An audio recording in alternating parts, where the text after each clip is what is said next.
Hello, my name is Ryan Schell, the Chief Fire Prevention Officer for Central York Fire Services, the fire department that proudly protects both Newmarket and Aurora, Ontario. Did you know the #1 cause of home fires here in Ontario is unattended cooking? So, before you even think about using a fire extinguisher, I'd like you to remember these 4 simple things. #1, ensure everyone in the house is leaving when the fire occurs. #2, ensure you call 911 as soon as possible. Get the guys in the big red truck coming out here as quickly as possible.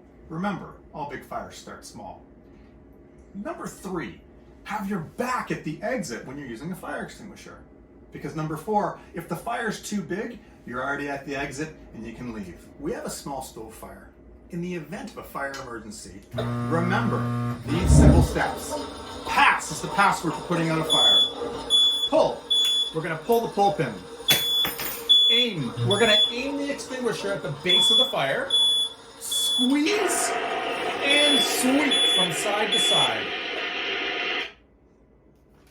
For more information on fire extinguishers and fire safety, check out Central York Fire Services website, cofs.ca.